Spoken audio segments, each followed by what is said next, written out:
Minister says that you were clearly in Canadian waters. You've got GPS The minister's now, lying. so The minister's lying, and we've got it all on record. I defy him. Put out the evidence to prove it, and otherwise, you know, he's just flapping his jaws. He's lying. Well, in the House of Commons today, he says it's a money-sucking enterprise, and this publicity is all about you raising money from poor, innocent dupes around the world who don't know any better.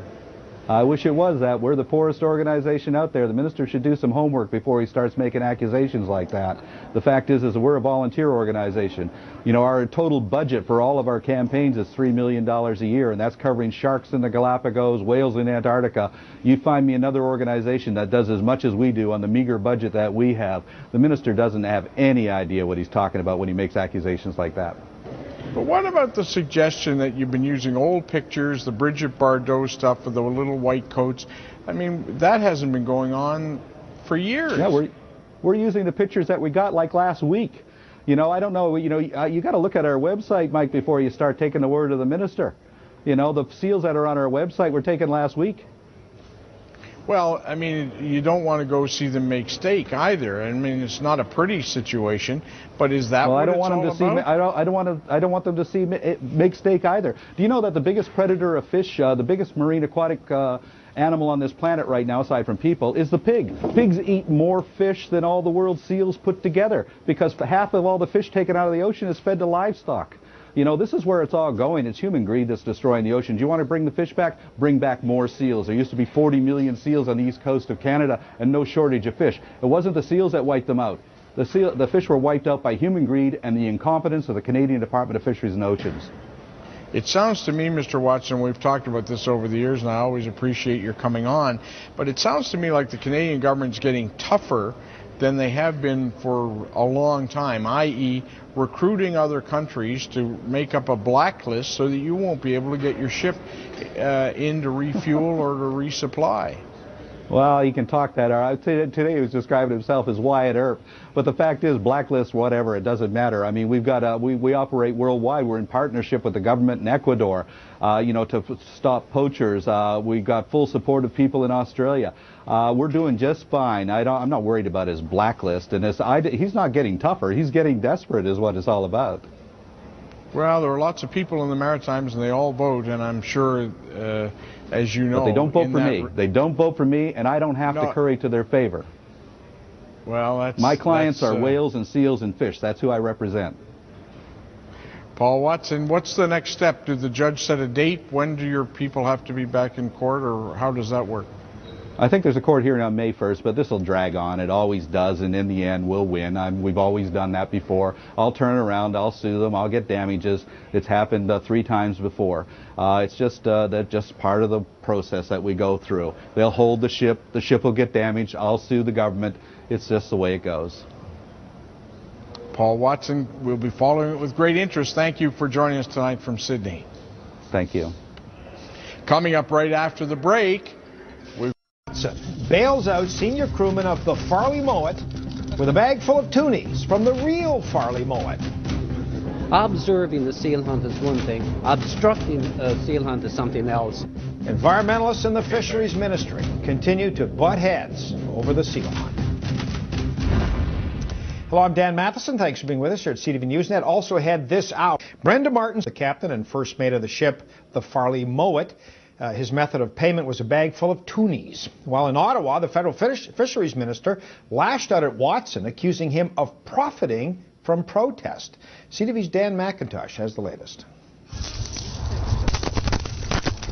With a bag full of toonies in hand, Paul Watson came to the Sydney courthouse this afternoon. He was there to bail out the captain and first officer of the Farley Mowat, seized Saturday and brought to Sydney Harbour Sunday. These guys boarded our vessel on the high seas at gunpoint, stole all our property, and now they want $10,000 to release our crew. So we look on it as a ransom, and so might as well do it in pirate coinage, which is doubloons.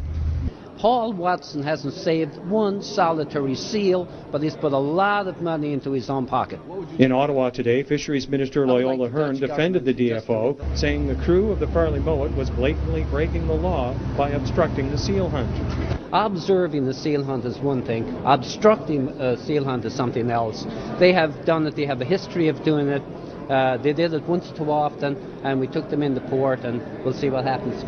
Newfoundland Labrador Premier Danny Williams was blunt in his assessment of the weekend events and Paul Watson. Well, the fact that this has finally happened is a good thing because Paul Watson is certainly not a welcome in our country either, and certainly not in the province of Newfoundland and Labrador. Watson spent much of the afternoon waiting for the bail money to be counted, money which he says came from the namesake of the vessel, author Farley Mowat.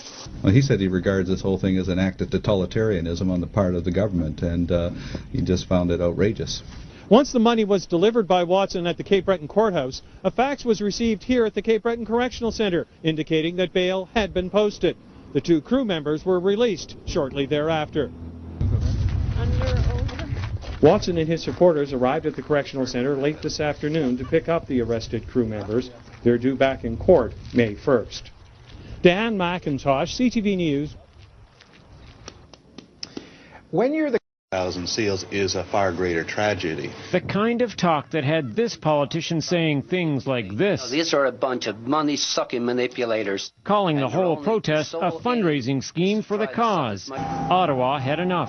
The RCMP stormed the ship, which authorities say unlawfully interfered with the hunt. According to Coast Guard Fisheries and the RCMP, they did come within 1/2 nautical mile, and therefore that puts them in violation of the regulations. Hence the charges and the need for the bail money, donated by the man the protesters' boat is named for. Because it was the right thing to do.